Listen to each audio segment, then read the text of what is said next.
Now, I've done a few videos on women's mixed martial arts, and I'm not as studied as some other individuals. I don't have the knowledge that they have in regards to these women and the sport. I would say that I am. I would probably have to categorize myself as a casual. I would like to think that I'm more than a casual because it just seems cooler being more than a casual. Casual almost comes across as dismissive in a way. And I think there was a point in time where I did follow the sport more so than what I do now. But even then, you know, I would still be closer to the casual end than anything else. So I'm not an expert here. Just giving you my opinion on this fight between these two ladies, Mackenzie Dern, or as I like to call her, Big Mac Mackenzie Dern, and Yan Xiaonan. Yan Xiaonan. Yeah, that's right. Okay, so about this fight. Now, I think a lot of people will agree that Mackenzie Dern is better on the ground than Yan is. Obviously. But on the flip side, Yan is the better striker than Mackenzie. Um, I think that Yan has the speed advantage, and again, she has the striking advantage over Mackenzie Dern. Now, the interesting thing about Mackenzie Dern is, in my opinion, there's been times where she looks good on the striking. Obviously, her striking has improved, since her earlier days in the UFC. Obvious improvement there. But it's very interesting when you watch a striker. When you watch somebody who was not good at striking, and then they work on the striking, and you could see improvements in the striking. And there are moments when they are fighting somebody in the octagon, and they actually look pretty damn good with their striking. But then when they go up against that next level striker, you can clearly see that they are not as good as you thought they were. And this has been the case with Mackenzie Dern. I'm going off memory here, trying to recall. I didn't really look at the footage, but like when she goes up there against Marina Rodriguez, you can clearly see disadvantage in striking. And I think a lot of people are expecting that with Yan Xiaonan. Yan, I'm just saying Yan. But looking at Yan's striking and the way she fights, well, it really depends. I know, it all depends. Some of her striking looks like it opens her up to be clinched up. But then, what happens when Mackenzie Dern clinches her up? Can she take advantage of that with the takedowns? I saw somebody posted footage. Well, they posted the takedown percentage for the success rate of Mackenzie Dern's takedowns, and it is a very low percentage. I think it's like 9%. I can't pull it up right now for you, but the person did actually follows the sport and is dedicated to following the sport, and his channel is based on women's mixed martial arts. He was looking up statistics for several women in regards to several different things, but like he was pointing out Mackenzie Dern's takedown accuracy. I guess that's what they would call it. But I was watching two fights regarding these women: Mackenzie Dern versus Tisha Torres, and Yan Xiaonan versus Claudia Gadelha. And what was interesting with those fights is, I seen past the victory for both of them, or seen elements that both of them could utilize that I don't think anybody has been talking about so far, from what I can see.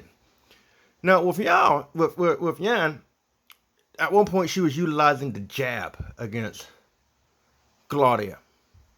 And I think if she utilizes the jab against Mackenzie, it could be effective. Now, the thing with Yan, though, is if you look at her, she looks like she has short arms. So I think Mackenzie Dern would have the reach advantage. I'm not sure. I haven't seen the statistics, but I think Mackenzie Dern should have the reach advantage. So maybe it's a situation if Mackenzie Dern just utilized her jab, just focus on jabbing, she might be able to have success against Yan. But I'm going to have to wait and see, because then, like I say, me watching Mackenzie Dern fight one opponent using a strike, who looked pretty good, but another opponent, not so successful. But I think that if she utilizes the jab, if both women utilize the jab, I think it would be to their advantages. I think it would help him out tremendously. But I think Yan utilized the jab to keep Mackenzie Dern away. And that's what she wants to do. She wants to keep Mackenzie Dern away from her because she doesn't want Mackenzie Dern to get a hold of her. Now, Yan has good takedown defense. That's just true right here. And people have pointed this out.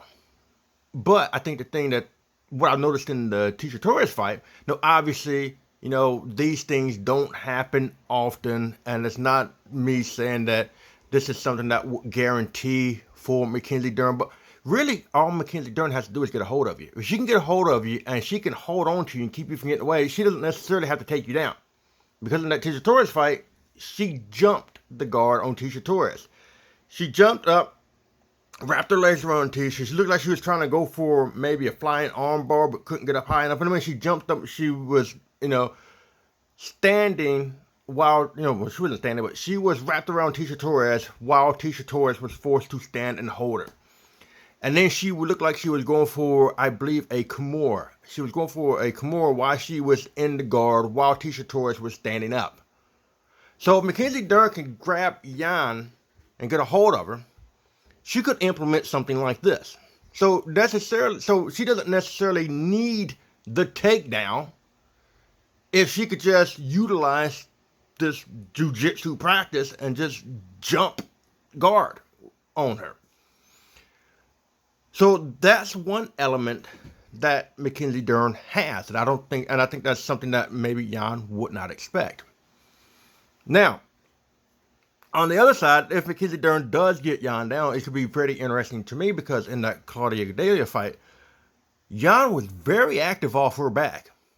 She was striking from her back. She was, getting points off her back, much like the way with, and of course this happened before this, I'm using this as a comparison, but much like the way when Valentina Shevchenko was fighting Talia Santos, and Valentina was very active off her back. So active off her back that she outpointed Rodriguez, who was in the, what people would label as the advantageous positions.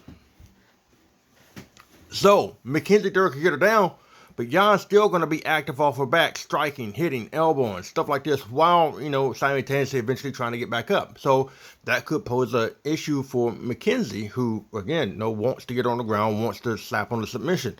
So Mackenzie can weather those strikes and attacks. Now, obviously, the strikes aren't going to have as much power as they would if she was on top or she was standing, but they can still cause damage. They can still be a huge distraction for her. And also, if she gets caught just right with one of those blows, glancing blows, elbows, whatever, it could cut her open, which could be detrimental to her. Or, crazy things have happened. She could get knocked out.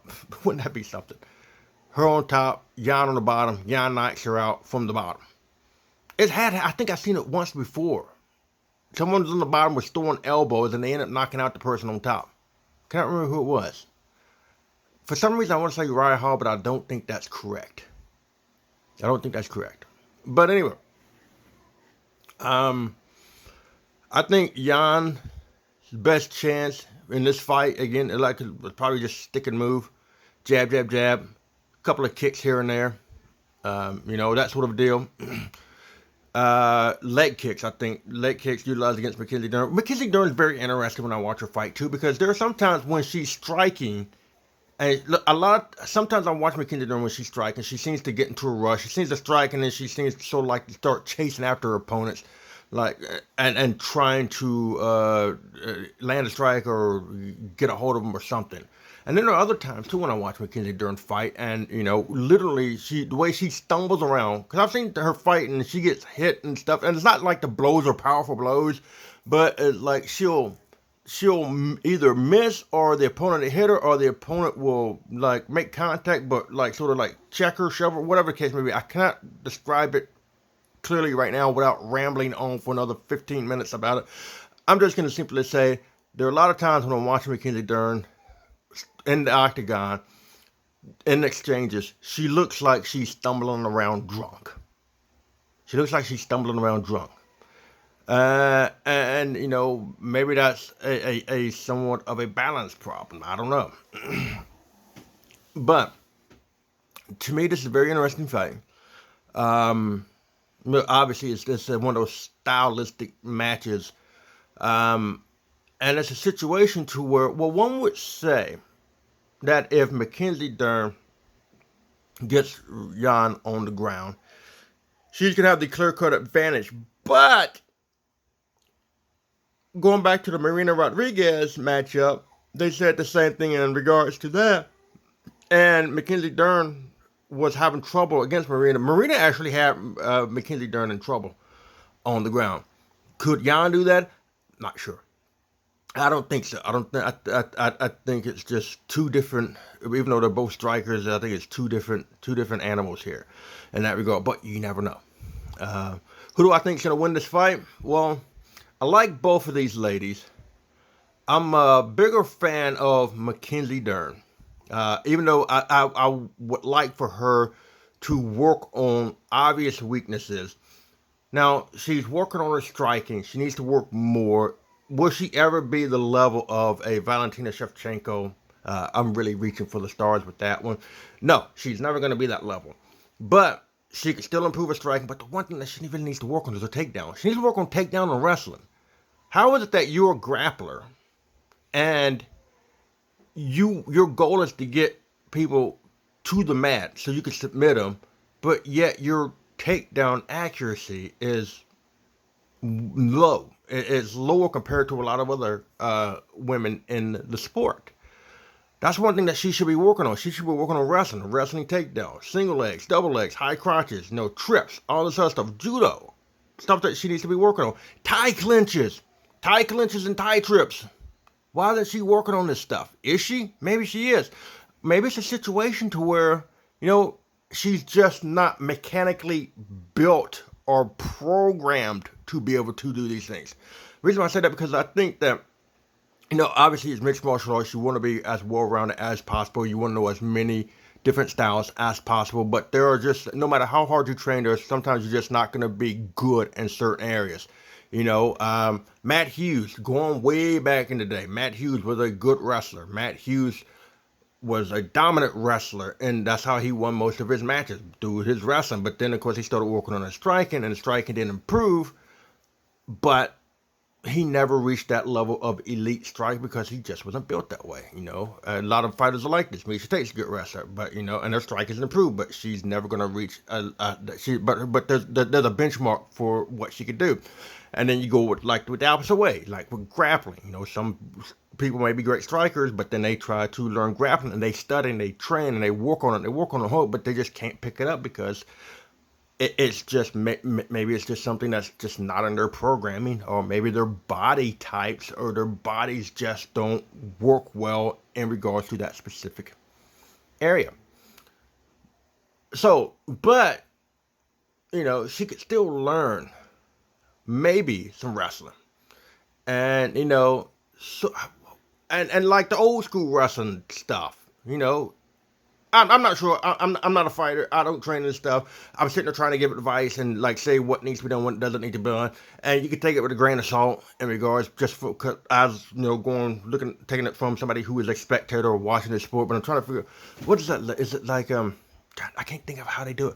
It's like whenever you see wrestling videos where they train on how to do the takedown, it's a whole thing where they sort of duck walk in. They slide in on the knee and they step in and they hook and they drive that way. Learn that. I don't know what it's called. Learn that. Can you learn that? I don't know. Again, I'm not the expert here. I'm the armchair quarterback. I'm the couch potato coach right here, okay? But I do think that there are those elements that she should be working on. Should be. I don't know if she is, but she should be working on those things. Maybe she is, and she just can't get a hold of it. Yeah, let's talk about this woman right here, okay? Learn wrestling. Learn some ground game. Work on your ground game. Quit being one-dimensional. Quit being one-dimensional. Okay? You might not be able to be four-dimensional, five-dimensional, but don't be one-dimensional. At least be three-dimensional. At least have 3 dimensions to you. 3 dimensions. Striking, grappling, and, whatever else. But anyway, those are just my thoughts. What are yours? Leave them in the comment section down below on who do you think is going to win this matchup. What do you think that these ladies could improve upon? Do you think they can improve? Is another question. But Yeah, I wouldn't be. I could see Yan winning this fight, but I'm pulling for Mackenzie Dern. This is one of those, like, I guess, like maybe 51-49, 52-48 type deals, or 55-45 would be the highest I would go in regards to the way I lean towards this fight. But yeah, that's my choice. That's my pick. Thanks for watching this video, and until next time, I will catch you on the flip side.